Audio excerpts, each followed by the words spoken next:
The sting of the slap was a sharp, clarifying heat on Liam's left cheek. It echoed in the cavernous silence of the boardroom, a sound as crisp and final as the snap of a lock. Across the vast mahogany table, Sarah, his wife, stood with her hands still raised, her chest heaving. Her eyes, usually a warm, inviting hazel, were alight with a triumphant fury. In her mind, this was her moment of ultimate victory, the culmination of 5 years of relentless work, and he, her supposedly unambitious husband, had dared to cast a shadow on it. "How dare you?" she hissed, the words slicing through the stunned air. "How dare you show up here and try to ruin this for me? I told you to wait in the car. I told you this was important." Her family, arrayed beside her like a royal court of suburban snobbery, nodded in grim approval. Her father, Robert, a man whose tailor-made suits were as stiff as his opinions, looked at Liam with undisguised contempt. Her mother, Eleanor, clutched her pearls as if Liam's mere presence were a physical assault on their value. And her brother, Mark, the most vocal of his critics, smirked, a cruel, satisfied twist of his lips. They saw a quiet, unassuming architect, a man who dabbled in building models while his wife conquered the tech world. They saw a dependent, a pleasant but ultimately useless accessory. They saw what they wanted to see. They saw the man who drove a 5-year-old sedan, who wore comfortable but unfashionable clothes, who spoke of joists and load-bearing walls instead of funding rounds and market caps. They thought this slap was the punctuation mark on a long, belabored sentence of their superiority. They didn't know it was the opening word of a new chapter, a chapter he had written. Liam didn't react. He didn't raise a hand to his reddening cheek. He simply met his wife's furious gaze, his own eyes, a calm and steady blue, holding a universe of information she had never bothered to explore. He let the moment stretch, letting the weight of her actions settle not on him, but on her. He could feel the eyes of the other people in the room, the stern, unreadable face of Mr. Davies, the lead counsel for the acquiring firm, and the wide, shocked eyes of his junior associate. Sarah thought this was her contract signing.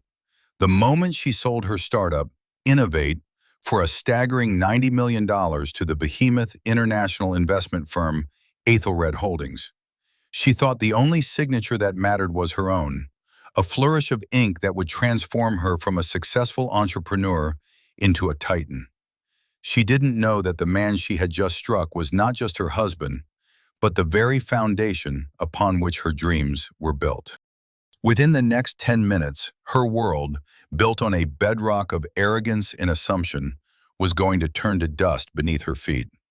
Because what she and her entire smug family failed to understand was that the final, essential signature on that multi-million-dollar contract belonged to him.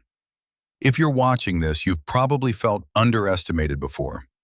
You know that feeling when someone looks right through you, judging you on the surface without having any idea of the depths you contain. If that feeling resonates with you, do me a favor and tap that like button. Let me know in the comments where you're watching from. And don't forget to subscribe, because you are not going to want to miss how this story ends. Now let's get back to that boardroom, where the temperature was about to drop to absolute zero.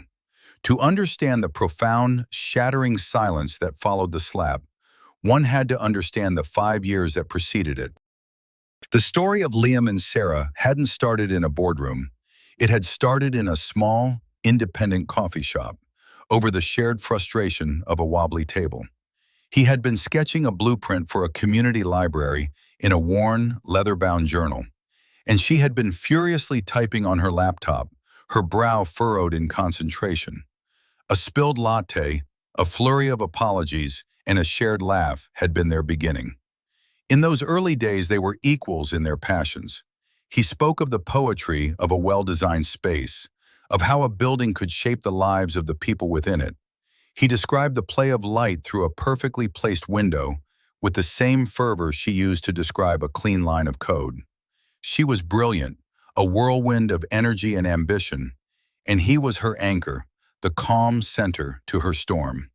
He admired her drive, and she, in turn, seemed to be captivated by his quiet depth, his ability to see the world not just as it was, but as it could be. Their wedding was a small, tasteful affair, much to the chagrin of her parents, Robert and Eleanor Sterling. The Sterlings measured the world in dollars and cents, in country club memberships, and the vintage of the wines served at dinner. Liam Kenwood, an architect with a modest practice, who seemed more interested in pro bono community projects than in designing McMansions, was a line item that didn't quite add up in their ledger of life.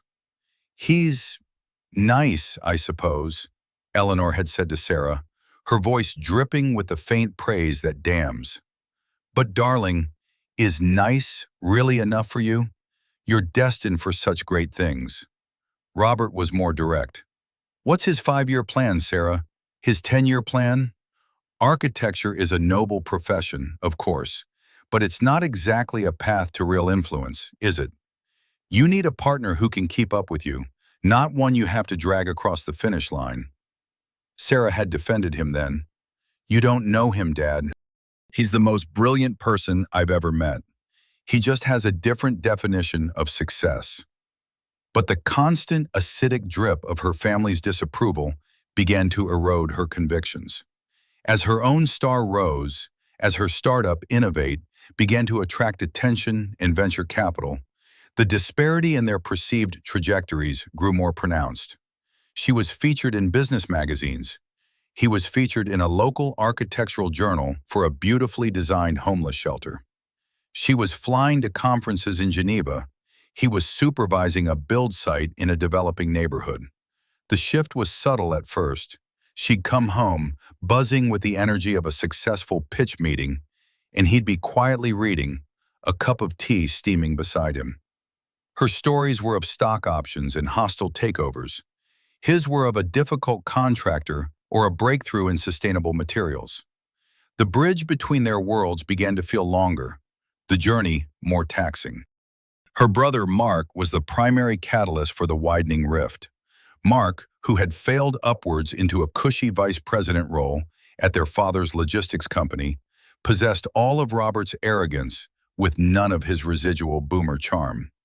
To Mark, Liam was a constant source of amusement, a living, breathing punchline. "So, Liam," Mark would say at family dinners, a mocking glint in his eye, "still playing with your little building blocks? When are you going to design something that actually makes money? Like a prison, maybe? Government contracts, my friend. Stable." Liam would simply smile, a calm, infuriatingly patient smile. "I prefer to build things that bring people together, Mark, not things that cage them." This quiet dignity only enraged Mark further. He couldn't land a punch. Liam's refusal to be drawn into a fight, to be ruffled by the insults, was in itself an act of defiance that Mark couldn't comprehend. What Mark and his family saw as weakness was, in fact, an expression of profound security. A man who knows his worth doesn't need to broadcast it. The invitations to family events began to come with unspoken conditions. "We're having a get-together at the club," Eleanor would say to Sarah over the phone. "It's a bit formal. Perhaps Liam might be more comfortable. Staying home? We know how he dislikes these stuffy affairs." Slowly, heartbreakingly, Sarah began to agree. It was easier than facing the constant barrage of condescension aimed at her husband. It was easier than the arguments in the car on the way home. She started attending family functions alone, explaining to her friends that Liam's just so busy with a project. She framed it as a kindness to him, a way of protecting him from her family's judgment. But Liam knew, in the quiet, aching part of his heart, that she was not protecting him. She was hiding him. She was ashamed. The woman who once saw him as a brilliant mind now saw him as a social liability. And that was a wound far deeper than any her family could inflict. The foundation they had built in that coffee shop was cracking under the immense pressure of her ambition and her family's prejudice. and soon the entire structure would come crashing down. The true turning point, the moment the cracks in their marriage became gaping fissures, occurred 3 months before the slap. It was a Saturday evening, and the Sterlings were hosting a dinner party at their sprawling, ostentatiously modern home. The guest list was a carefully curated collection of the local elite, bankers, surgeons, and their immaculately preserved spouses. Liam had been strongly encouraged to attend by Sarah. "It's important for my networking, Liam. Just this once, please try to fit in," she had pleaded, a request that felt more like an indictment. Liam had agreed, as he always did, with a quiet nod. He dressed in a simple, well-tailored dark suit he'd owned for years. It was timeless, elegant, and completely understated, much like himself. When he presented himself, Sarah had looked him over with a critical eye. "Is that what you're wearing? Mark will be in Armani. Then Mark will look like Mark, and I will look like me," Liam had replied softly, the first hint of a new, steely boundary forming in his voice. The evening was a masterclass in passive and not-so-passive aggression. From the moment they arrived, Liam was treated not as a guest, but as a curiosity. Robert Sterling clapped him on the back with a little too much force. "Liam, good of you to drag yourself away from your blueprints. We've got a real architect here tonight, you know. Harrison Vance. He just designed the new wing of the museum. You two should talk. Maybe he can give you some pointers on landing the big fish." Liam found himself cornered by Vance later, a preening man with a loud laugh, who spoke exclusively about the square footage costs of his latest luxury condo project. Liam listened patiently, nodding, asking intelligent questions about structural engineering challenges that seemed to fluster the real architect. The main event, however, took place at the dinner table. The conversation, guided by Robert, inevitably turned to business and finance. They spoke of portfolios and acquisitions, of market trends and capital gains, a language designed to include and exclude. Liam remained silent, a placid island in a sea of boastful chatter. It was Mark who threw the first direct spear. He swirled the expensive Bordeaux in his glass, held it up to the light, and looked down the table at Liam. "You know, this is a 2005 Chateau Margaux. Costs more than my first car. I wonder, Liam, with your, line of work, do you even know what you're drinking?" The table fell quiet. All eyes turned to Liam. It was a direct challenge, a public test of his status. Sarah shot a panicked look at him, her expression a mixture of embarrassment and a silent plea for him to just let it go. Liam picked up his own glass. He didn't swirl it. He simply looked at the deep, ruby liquid. His voice, when he spoke, was calm and even, carrying easily across the hushed table. "It's a fine wine, Mark. A bit tight on the nose still. The tannins are pronounced, which is to be expected for a first growth from a strong but not legendary vintage like 2005. It's showing notes of cassis, tobacco leaf, and a little bit of wet stone. It'll probably be at its peak in another 10 years. But for tonight, it's drinking quite nicely. A bit of a waste to be drinking it so young, but a lovely gesture nonetheless." He took a quiet sip. The silence that followed was of a different quality. It was a silence of stunned disbelief. Harrison Vance, the real architect, stared at Liam with a newfound respect. Robert's jaw was tight. Mark's face was a mask of flushed, angry confusion. He had expected a fumbling, ignorant response. He had not expected a confident, deeply knowledgeable analysis that subtly put him in his place for opening the bottle prematurely. Eleanor, ever the social gatekeeper, tried to salvage the moment. "Well, it seems our Liam has some hidden talents," she said with a brittle laugh. "Not hidden," Liam corrected gently, setting his glass down. "Just unasked for." He reached into his jacket pocket and his fingers brushed against the smooth leather of his journal. It was a habit, a grounding gesture. Inside that journal were not just architectural sketches, but pages and pages of notes, figures, and investment strategies that would have made every single person at that table, including the bankers, feel like amateurs playing with pocket change. It was the logbook of his other life, the one he kept meticulously separate, the one they were all blissfully, arrogantly unaware of. Sarah didn't see it as a victory. On the car ride home, the silence was thick with her fury. "What was that?" she finally exploded. "You had to show them up, didn't you? You had to embarrass Mark." "Mark tried to embarrass me," Liam pointed out, his voice weary. "I simply answered his question." "You know what I mean. You made it awkward for everyone. Why can't you just play along? Why do you have to be so you, all the time?" The words hung in the air, more damning than any insult Mark could have ever conceived. "Why do you have to be you?" He didn't respond. He just drove, the city lights blurring past the window. He realized then that Sarah was no longer his partner in a shared life. She had become the chief apologist for her family's cruelty. She was a silent enabler, the person whose failure to stand up for him was the most painful betrayal of all. She was so blinded by the glittering prize of her own success and her family's approval that she couldn't see the man sitting next to her was quietly holding the keys to a kingdom she couldn't even imagine. And he knew, with a certainty that settled deep in his bones, that a day of reckoning was coming. He would not initiate it, he would not be cruel, but he would, when the time came, allow the truth to have its own voice. And he knew that voice would be devastating. The weeks following the disastrous dinner party were a study in strained civility. Liam and Sarah moved around each other in their spacious, minimalist home, a home he had designed, like polite strangers.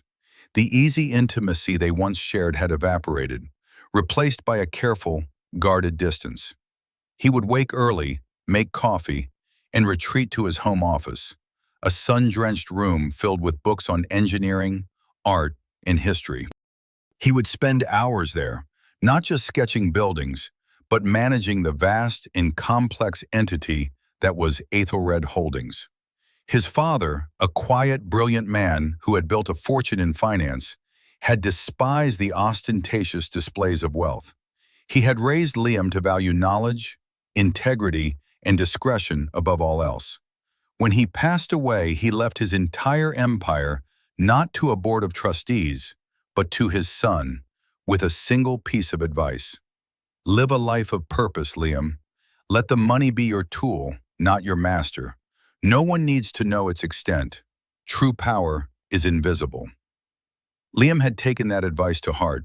He had pursued his passion for architecture, using his immense resources to fund his education and start a small, purpose-driven firm.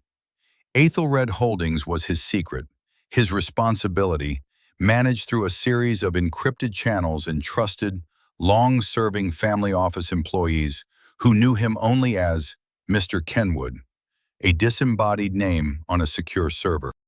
He used the company's profits to fund philanthropic causes, to invest in sustainable technologies, and, on occasion, to acquire companies that showed promise. Companies like Sarah's. He had watched innovate from a distance, through the anonymous channels of Aethelred. He saw its potential, its brilliant core technology. When Aethelred's acquisitions team flagged it as a prime target, he had felt a strange mix of pride and trepidation. He recused himself from the initial valuation and negotiation process, handing it over to his most trusted director, a man named Philip Davies, whose law firm handled all of Aethelred's major transactions. Liam's instructions were simple. Treat them fairly, but follow standard protocol. No special treatment. He never imagined Sarah would become so consumed by the process that she would fail to see what was right in front of her. She would come home, exhausted but exhilarated, talking about the mysterious, powerful firm that wanted to buy her company. "They're incredible, Liam," she'd say, pacing the kitchen, her phone buzzing incessantly. "Aethelred Holdings. They're like ghosts. So powerful but so private. No one seems to know who's really in charge. Their lead counsel, Davies, is an absolute shark, but he's fair. The offer is, Liam, it's life-changing. He'd listen, nodding, asking questions about the terms, the structure of the deal, all the while knowing the answers better than she did. He saw the way her eyes lit up, not just with the prospect of the money, but with the validation it represented. She was finally being accepted into the world her parents worshipped. The humiliation, however, continued unabated. With the deal looming, Sarah's family became even more insufferable. They saw the $90 million acquisition as Sarah's victory alone, a validation of their sterling bloodline. Liam's role was relegated to that of a court jester. 1 week before the signing, they were all at Robert and Eleanor's for a celebratory brunch. Mark, puffed up with vicarious success, cornered Liam by the pool. "So, Kenwood," he began, not even bothering with Liam's first name. "Now that Sarah's about to be a one-percenter, what's your plan? Finally going to retire from your little arts and crafts projects? Maybe she can give you an allowance. You could take up golf. Or just, stay out of the way." Liam looked past Mark, at the perfectly manicured lawn, the shimmering water of the pool. He thought of the new public hospital wing in Sierra Leone that Ethelred had just funded. He thought of the scholarships for underprivileged engineering students. He thought of the quiet, meaningful work his wealth allowed him to do. "I have my projects, Mark," he said, his voice even. "They keep me busy." "I'll bet," Mark scoffed, turning to a group of his father's friends. "Hey everyone, Liam here is going to be a kept man. Living the dream, right?" The men laughed, a chorus of condescending chuckles. Liam felt a familiar pang, not of anger, but of deep, profound sadness for his wife. He looked over and saw her standing with her mother, smiling, laughing, pretending not to hear. She was choosing this. She was actively choosing this world of shallow mockery over the world of mutual respect they had once built. In that moment, Liam made a decision. He would not protect her from the consequences of her choices any longer. He would not absorb the insults to make her feel comfortable. The signing was in 1 week. The protocol for a final acquisition of this size, as stipulated in Ethelred's charter, a charter he himself had helped draft, was clear. The ultimate beneficial owner had to be present for the final signing, to personally witness the transfer and provide the final authorizing signature. It was a rule his father had insisted upon, a way to keep the business human, to remind its leader that their decisions affected real people. For weeks, Philip Davies had been trying to get in touch with Sarah's legal team to inform them of this final, non-negotiable requirement. But Sarah, in her arrogance, had insisted on handling all communications herself. "I don't need my lawyers coddling me," she had boasted. Davies, following Liam's instructions to follow standard protocol, had simply sent the final meeting request listing the required attendees.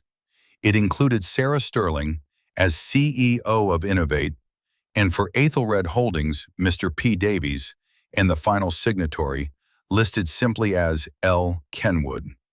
Sarah had seen the name. Liam knew she had. He could only assume that in the whirlwind of her impending triumph, she had either dismissed it as a clerical error or assumed it was some distant, unknown partner. She had never, in 5 years of marriage, asked him what his middle initial was. It was, of course, K. Liam K. Kenwood. But she had never been that curious. Her husband was just Liam. Simple, unassuming Liam. The man who was about to let her walk, head held high, directly into a wall of her own making. The quiet before the storm was almost over. The day of the signing dawned bright and clear, a perfect, cloudless blue that seemed to mock the storm brewing on the horizon. Liam rose at his usual time, just before dawn. He went through his morning ritual with a deliberate, almost meditative calm. The quiet hum of the coffee machine, the weight of his favorite ceramic mug in his hands, the soft scratch of his pen in his leather-bound journal as he made a few notes. Today's entry was not about architecture or investment. It was a single sentence. Let the truth be the only thing that speaks. Sarah was a blur of nervous energy. She had been up half the night, unable to sleep, pacing their bedroom. She had 3 different outfits laid out on the bed, each a variation of a power suit. "What do you think?" she asked, holding up a severe-looking charcoal blazer. "Does this say, 'I'm in charge,' or 'I'm trying too hard'?" Liam looked up from his journal. "It says you're wearing a charcoal blazer, Sarah. You're the one who gives it meaning." She frowned, not appreciating his philosophical bent on a day of such practical importance. "That's not helpful. This is the biggest day of my life, Liam. Everything has to be perfect." "I'm sure it will be," he said, his voice neutral. In the car on the way to the law offices of Davies, Croft and Associates, the tension was palpable. Her family was meeting them there, having driven in from their suburb in Robert's gleaming new Mercedes. Sarah was tapping a frantic rhythm on the dashboard with her perfectly manicured nails. "Okay, so after the signing, we're all going to Le Bernardin for a celebration lunch. Dad booked the private room. It's going to be incredible. You, you can just order the steak. It's simple." She was already managing him, planning how to minimize his potential for social error. "I'll be fine, Sarah," he said. "And please," she continued, her voice tight, "let me do the talking. Let my family do the talking. This is our world. Just smile and nod. Can you do that for me? Just for a few hours?" It was the final cut. This is our world. The clear, unvarnished truth of her feelings.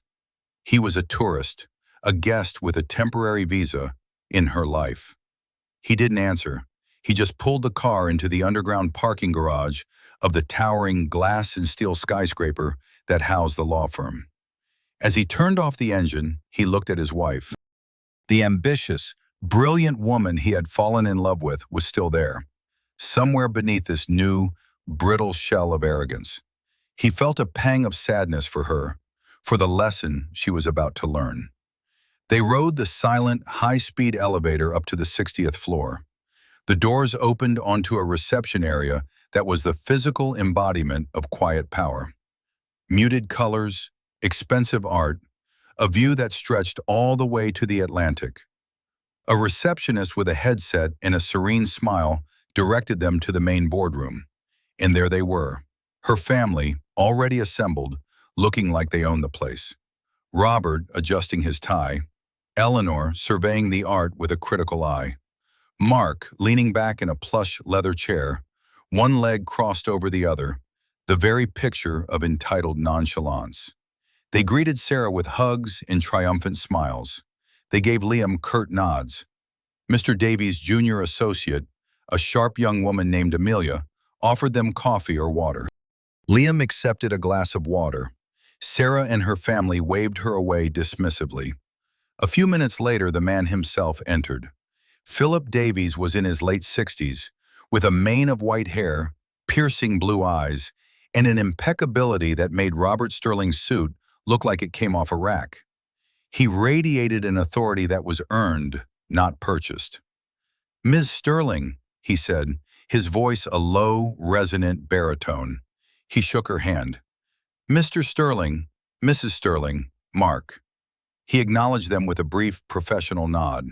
Then his eyes landed on Liam. A flicker of something, recognition, respect, passed through them. "Mr. Kenwood, thank you for coming." The use of his full last name, the slight emphasis, was lost on the Sterlings. They just saw a polite lawyer. "Shall we begin?" Davies said, gesturing to the long table. "Sarah, if you would sit here." He placed her at the head of the table, opposite him. Her family arranged themselves on her side, a phalanx of support. Liam took a seat slightly behind them, near the wall, as he had been instructed to do by his wife's pleading glare.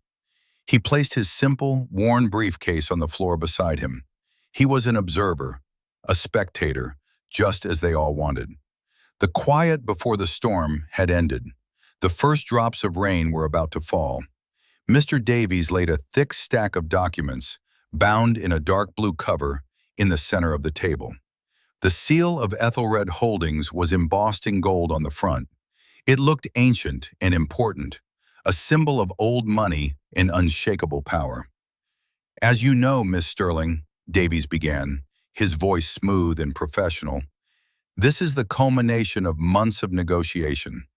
Ethelred Holdings is extremely pleased with the acquisition of Innovate. We believe your technology has immense potential." Sarah preened. She shot a triumphant look at her father, who beamed back. "Thank you, Mr. Davies. We're very excited about the partnership," she said, already adopting the corporate we. "Excellent," Davies said. He opened the binder. "The terms are as we've discussed. $90 million with a 5-year retention and advisory clause for yourself. Everything is in order. We just need the final signatures." He slid a signature pen, a heavy, expensive-looking fountain pen, across the table to Sarah. "Your signature here, Ms. Sterling, as CEO and founder of Innovate, will execute the sale." This was the moment. Sarah took a deep, theatrical breath. She looked at her family, her eyes shining. She looked at the pen. She looked at Mr. Davies. Then her eyes swept the room and landed on Liam, sitting quietly in the corner. His calm, impassive presence seemed to infuriate her, to spoil the perfect tableau of her triumph. It was as if his quietness was a judgment, his simplicity an insult to her grand achievement. A switch flipped. The excitement in her eyes curdled into a familiar, resentful anger. All the small slights, the perceived embarrassments, the pressure from her family, it all coalesced into a single, irrational point of focus. Him. "What are you even doing in here?" she snapped, her voice suddenly loud in the quiet room. Liam didn't move. "You asked me to come," he said simply. "I told you to wait in the car. I told you." "But you couldn't do that, could you? You had to follow me in here. You had to try and make this about you." Her voice was rising, cracking with a strange, high-pitched hysteria. "Sarah," Robert said, a warning tone in his voice, but it was too late. The dam had broken. "No, Dad. I'm tired of it. I'm tired of him making me feel small. This is my day. Mine." She stood up, her chair scraping harshly against the polished floor. She stalked around the table until she was standing directly in front of Liam. He remained seated, looking up at her. His lack of fear, his stillness, seemed to fuel her rage even more. "You think you're so much better than us with your stupid books and your quiet judging, don't you?" She spat. And then she did it. With a movement that was shockingly fast, she swung her hand and slapped him across the face. The sound was a gunshot in the cathedral-like room. Stunned silence. Eleanor gasped. Robert's face went pale. Mark's smirk finally vanished, replaced by a look of genuine shock. Mr. Davies's expression remained unreadable, but his eyes, sharp and intelligent, missed nothing. Sarah stood there, her hand tingling, her breath coming in ragged gasps. The red print of her palm was blooming on Liam's cheek. Liam closed his eyes for a single, long second. He took a deep breath, the way a diver does before plunging into icy water. When he opened them again, the sadness was gone. It had been replaced by something else. A quiet, unyielding finality. He didn't look at Sarah. He looked past her, at Philip Davies. Davies, taking his cue, cleared his throat. The sound was a gavel calling the room to order. "Well," Davies said, his voice as dry as old parchment, "that was unfortunate. Nevertheless, we have business to conclude." He looked at Sarah, who was still standing frozen over Liam. "Miss Sterling, your signature is the first of 3 required to finalize this transaction." Sarah seemed to snap out of her trance. A slow, triumphant smile spread across her face. She thought the slap was forgotten, a minor blip. The business was all that mattered. She walked back to her seat, picked up the pen with a flourish, and signed her name with a bold, arrogant stroke. "There," she said, pushing the document back towards Davies. "Done." "Not quite," Davies said calmly. He turned a page in the binder. "As per the acquisition protocol, My signature is required as legal counsel for the purchasing entity. He produced his own pen and signed his name neatly below Sarah's. He then looked at the final, empty signature line at the bottom of the page. Underneath the line, the typed words were small but clear. L. Kenwood, authorized signatory, Ethelred Holdings. And now, Davy said, his voice carrying a new weight, we come to the final requirement. The authorizing signature from the owner's proxy and final signatory, Mr. L. Kenwood. Sarah's face was a triumphant blaze. Well, let's get him in here then. Where is this Mr. Kenwood? Is he on a Zoom call from Zurich? She asked, a mocking edge to her voice. Mark snickered. Probably some old fossil who doesn't know how to work a computer. Mr. Davies's eyes didn't leave the signature line. Oh, he's not in Zurich, he said softly. He's here, in this room. A confused silence fell. Sarah looked around the room, at the doors, as if expecting someone to walk in. Robert and Eleanor exchanged puzzled glances. Davies continued, his gaze slowly lifting from the paper. He didn't look at Sarah. He looked directly over her shoulder, at the man she had just slapped. Mr. Kenwood, Davies said, his voice respectful, almost deferential. If you would be so kind. The world stopped. It was not a sudden, screeching halt. It was a slow, grinding cessation of everything Sarah Sterling believed to be true. The words, Mr. Kenwood, hung in the air, refracting the light, twisting reality. She looked at Mr. Davies, his face a granite mask of professionalism. She looked at her family, their faces a gallery of confusion. Mark's brow was furrowed. Robert was leaning forward, cupping his ear as if he'd misheard. Then slowly, as if turning to face her own executioner, Sarah turned around. Liam had not moved from his chair. He was looking at her, his blue eyes clear and direct. The red mark on his cheek was a stark accusation. He was no longer the quiet, unassuming husband. He was the focal point of the entire room, the center of a gravity that had just shifted with bone-jarring violence. What did he just call you? Sarah whispered, the words barely audible. Liam didn't answer her. He pushed his chair back, the sound echoing in the dead silence. He stood up, smoothing the front of his simple dark suit. He walked from his place in the corner to the main table, his footsteps unnervingly steady on the marble floor. He walked past his wife as if she were a ghost. He stood beside Mr. Davies, looking down at the contract, at the empty line, L. Kenwood. A bit more dramatic than I would have preferred, Philip, Liam said, his voice quiet but carrying the unmistakable timbre of command. The use of Davies's first name was a thunderclap. Davies gave a small, apologetic incline of his head. My apologies, Liam. The circumstances were unforeseen. Liam. He had called him Liam. The blood drained from Sarah's face. Her triumphant posture collapsed. She sank into her chair, her hands gripping the arms of it, her knuckles white. No, she breathed. No, it's not possible. Her father found his voice first. What is the meaning of this? Is this some kind of joke? He blustered, trying to reclaim control of a situation that had spun wildly out of his orbit. Liam turned his gaze to his father-in-law. It was not the gaze of a son-in-law. It was the gaze of a king looking at a courtier who had spoken out of turn. A joke? Liam repeated, the word tasting strange in his mouth. Do you find this funny, Robert? For 5 years, my value in your eyes has been a running joke, so I suppose it's fitting you'd see it that way. He then looked at Mark, whose face was a comical mask of disbelief and dawning horror. Mark, you asked me last week what my plan was, now that Sarah was about to be wealthy. You suggested she give me an allowance. He paused, letting the words hang in the air.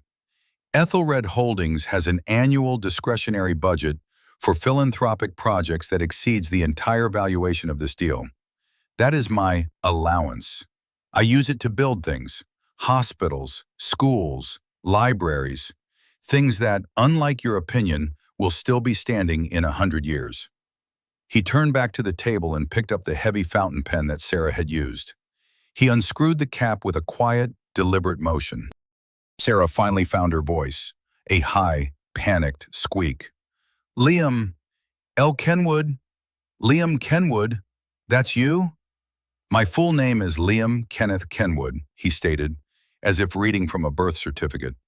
The K was always there, Sarah. You just never thought to ask. He dipped the pen but did not sign. Instead, he rested his hand on the document and looked directly at his wife. The man she had humiliated, the man she had struck, was now the sole arbiter of her fate, and he was about to begin his accounting. You said this was your world, Liam began, his voice a low, steady current that washed over the room, drowning out all other sound. You were right. This world of high-stakes deals, of power lunches and arrogant pronouncements. I have spent my entire adult life trying to exist outside of it, to use its resources for better things. But it is, fundamentally, my world. I inherited it. I manage it. I control it. He gestured vaguely at the opulent room, the skyline beyond the windows. This building, Ethelred holds the primary mortgage. The bank you use, Robert? We are its majority shareholder. The logistics company you work for, Mark? We financed their fleet expansion last year. I've sat on the other side of the table from men 100 times more powerful and ruthless than you, and they have always shown me the basic courtesy of respect, a courtesy my own family couldn't afford.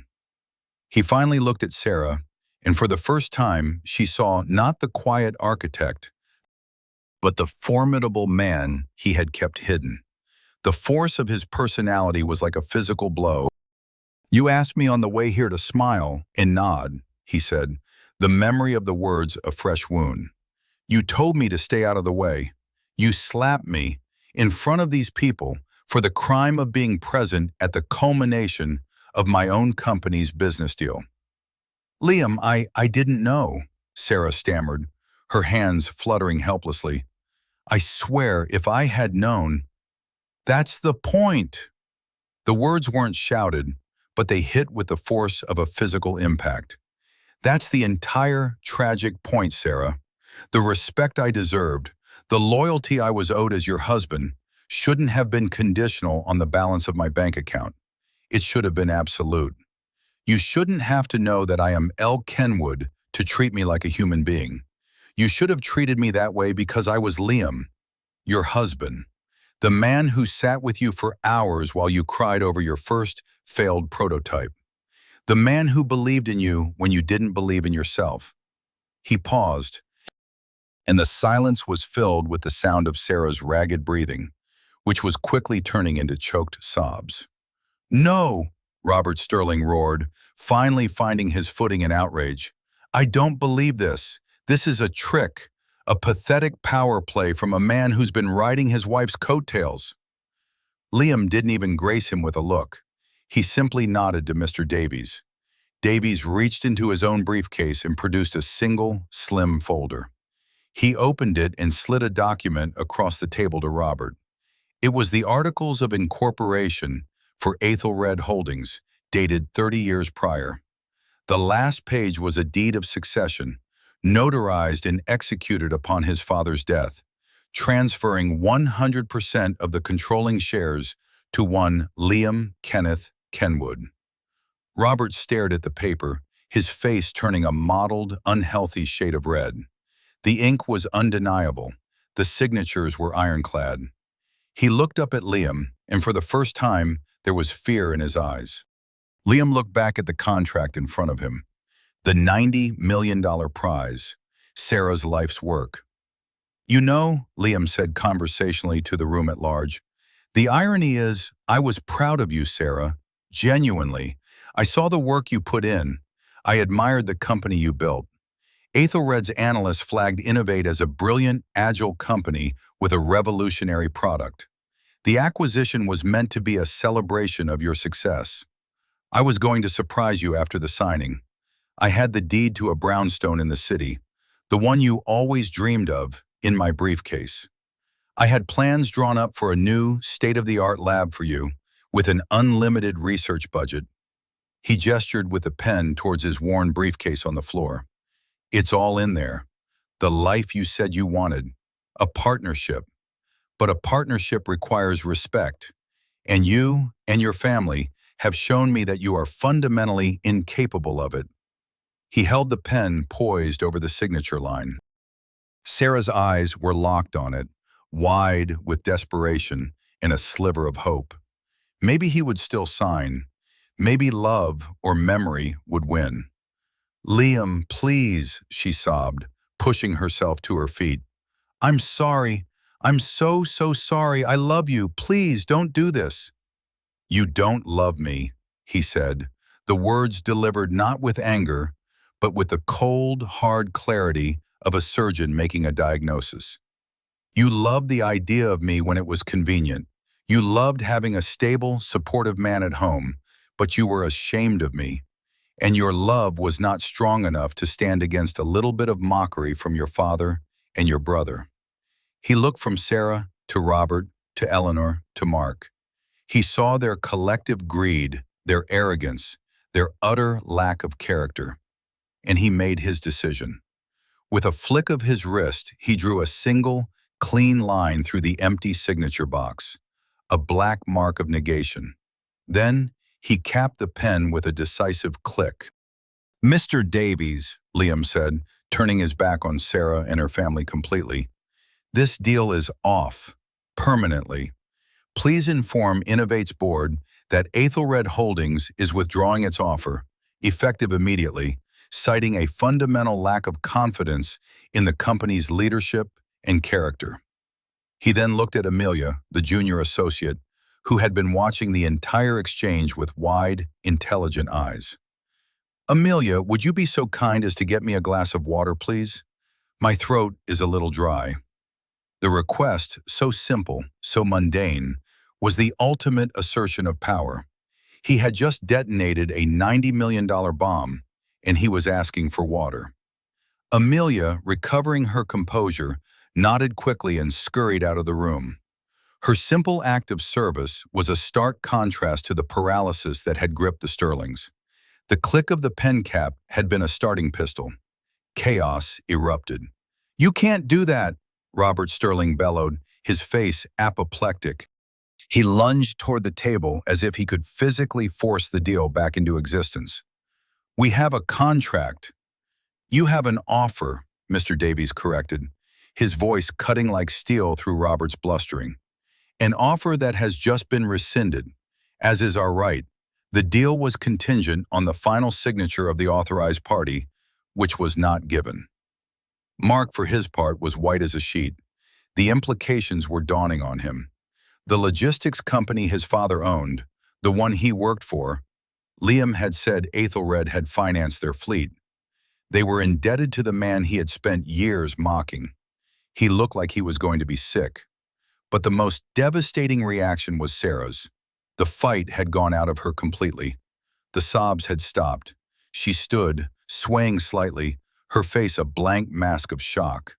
The vibrant, powerful entrepreneur was gone, replaced by a hollow shell. Her life's work, her moment of ultimate triumph, had turned to ash in her mouth, all because of a slap. A slap that was the culmination of 1,000 smaller betrayals, 1,000 moments of disrespect. "Liam," she whispered, her voice a reedy thread, "please, we can fix this. I can fix this. I'll talk to my family. I'll leave them. We can go away, just us, like it used to be." It was the plea of a desperate gambler who had just lost everything. She was offering to trade her family for a $90 million payday, and the tragedy was, she didn't even see it that way. Liam turned to face her, and his expression was one of profound, weary pity. "It was never about them, Sarah. It was about you. Your choices. You think the problem was them? The problem was you listened. The problem was you agreed." He walked over to his briefcase and clicked it open. He took out a simple manila folder, Not the deed to the brownstone, he noted internally. That would be returned. He pulled out a set of signed documents. My lawyer will be in touch tomorrow, he said, his voice gentle now, almost kind. These are divorce papers. I've already signed them. I'm not contesting anything. The house is yours. The cars. Everything we acquired during our marriage. I want nothing from you. He placed the folder on the table, a respectful distance from her. I just want to be free of this. Eleanor finally spoke, her voice a venomous hiss. After everything we've done for you? After my daughter lifted you out of obscurity? Liam actually laughed. It was a short, sharp, humorless sound. Done for me? Eleanor, your daughter didn't lift me out of anything. I was living in a world you can't even comprehend, long before I met her. I lived there quietly and happily. She and you dragged me into this cesspool of status anxiety and petty cruelty. If anything, I should be thanking you. You've shown me exactly what I don't want in my life. He turned to leave. Mr. Davies gathered his papers, his face impassive. Amelia returned with the glass of water on a small silver tray. She offered it to Liam, her hand steady. Thank you, Amelia, he said, taking the glass and drinking from it.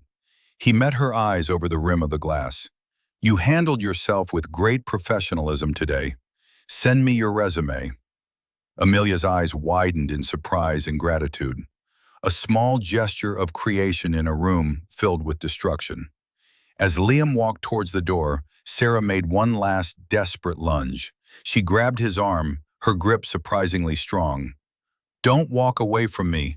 Don't you walk away from us. He stopped and looked down at her hand on his sleeve. He didn't pull away. He just waited. After a moment, her grip loosened. Her hand fell away. It was over. He walked out of the boardroom without a backward glance. He didn't see Robert sink into a chair, his face in his hands. He didn't see Mark rush to the window, gasping for air. He didn't see Eleanor comforting a catatonic Sarah. He just walked down the silent, opulent hallway, the glass of water in his hand, feeling a strange and hollow sense of peace. The storm had passed. Now the rebuilding could begin. And this time, he would be the only architect. The months that followed the boardroom confrontation were a study in consequences. For the Sterlings, it was a slow-motion collapse. The news of Ethelred Holdings' dramatic withdrawal from the Innovate deal sent shockwaves through the local business community. The official reason cited was failure to pass final due diligence, a vague but deeply damaging statement that implied financial or ethical irregularities. Sarah's reputation was shattered overnight. Venture capitalists who had once lauded her as the next big thing now wouldn't return her calls. Her board of directors, furious at the loss of the $90 million exit, launched an internal investigation. Within 2 months, Sarah was forced to resign from the company she had built from scratch. Innovate, stripped of its visionary leader and tainted by scandal, was eventually sold for parts for a fraction of the original offer. Robert Sterling's world also began to unravel. He discovered, to his horror, just how deeply entangled his own company's finances were with institutions controlled by Ethelred. A major line of credit was called in for a routine review and not renewed. Favorable shipping contracts were lost to competitors who were suddenly able to offer much better terms. Robert found himself on the outside looking in. His influence, which he had always believed was a result of his own genius, revealed to be a house of cards built on the goodwill of a man he had openly disdained. His health began to fail under the stress. Mark fared no better. He was laid off from the logistics company in the first round of restructuring. Stripped of his father's influence and his unearned title, he found the job market to be brutally indifferent to his sense of entitlement. He ended up selling luxury cars, a job that forced him into a state of perpetual, smiling deference to men wealthier than himself, a poetic justice Liam could appreciate from a distance. Liam, for his part, did not gloat. He did not interfere. He simply allowed the natural laws of cause and effect to play out. He had built his life on a foundation of integrity, and they had built theirs on a foundation of sand. When the storm came, his house stood, and theirs was washed away. He moved out of the home he had shared with Sarah, leaving everything behind as promised. He took only his clothes, his books, and his leather-bound journal. He moved into the downtown brownstone he had originally bought for Sarah. It was a beautiful, historic building, and he found a deep satisfaction in overseeing its renovation himself. He hired a small team of artists and craftsmen, and for the first time in years, he felt the simple joy of creating something real and tangible with his own hands, of turning a blueprint into a living space. He also followed through on his promise to Amelia, the junior associate. He reviewed her resume, was impressed by her sharp mind and impeccable academic record, and offered her a position running a new philanthropic foundation he was establishing.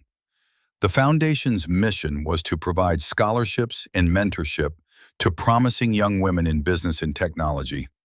Women like Sarah could have been, had she not lost her way. 6 months after the signing, Liam was in a small cafe near his new home, reviewing blueprints for a new community arts center he was designing pro bono. The bell over the door jingled, and when he looked up, he saw her. Sarah looked different. The expensive power suits were gone, replaced by simple jeans and a sweater. Her hair was pulled back in a simple ponytail, and she wore little makeup. She looked younger, and also much older. The arrogant fire in her eyes had been replaced by a deep, weary sadness. She saw him, hesitated, and then walked slowly to his table. "Hello, Liam," she said, her voice quiet. "Sarah," he acknowledged, his tone neutral but not unkind. "Would you like to sit down?" She nodded, pulling out the chair opposite him. For a long moment they sat in silence, the only sound the clink of silverware and the low murmur of conversation around them. "I hear you're building an arts center," she said finally, gesturing to the blueprints. "I am," he said. "It's good to be working with my hands again." "And I heard about the foundation," she continued, a faint, sad smile on her lips. "For young women in tech. That's a good thing you're doing." "I think so," he said. The silence stretched again. Finally, she took a deep breath, and the words came tumbling out. Not a plea or a negotiation, but a confession. "I've been in therapy, Liam, for the last 5 months. I've been doing a lot of thinking about everything, about who I was, who I became. I spent my whole life trying to earn my father's approval, trying to prove I was worthy in a world that only measures worth in money. I was so terrified of being seen as weak, of being the person in the room with less power, that I became a bully. I looked at you, and I saw everything they taught me to look down on. Contentment, quietness, a life not measured by wealth. And instead of seeing it as strength, I saw it as a threat to the fragile identity I had built for myself." She looked at him, her eyes shining with unshed tears. "The slap, it wasn't about you, not really. It was about me. It was me striking out at the part of myself that knew you were right. The part that was still the girl who fell in love with a man in a coffee shop because he spoke about the poetry of light." Liam listened without interrupting. He saw the truth in her words. He saw the genuine remorse. "I'm not here to ask for forgiveness," she said, her voice shaking but firm.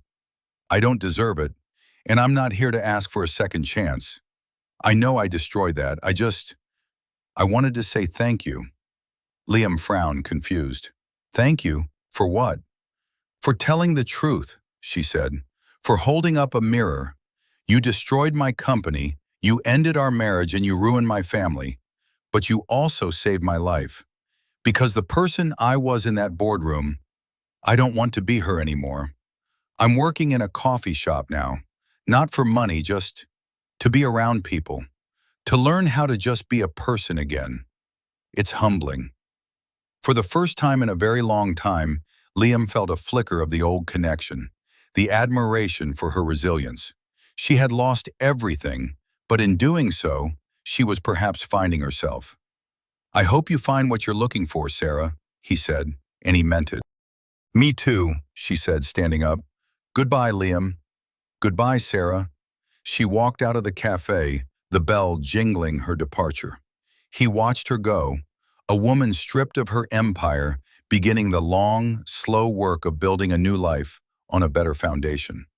He knew her path would be hard, but for the first time, it was her own. Liam turned back to his blueprints.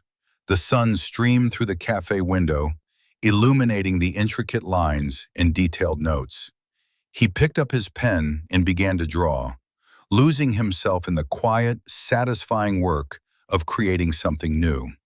The past was a closed chapter, a story of pain and betrayal, but also of truth and liberation.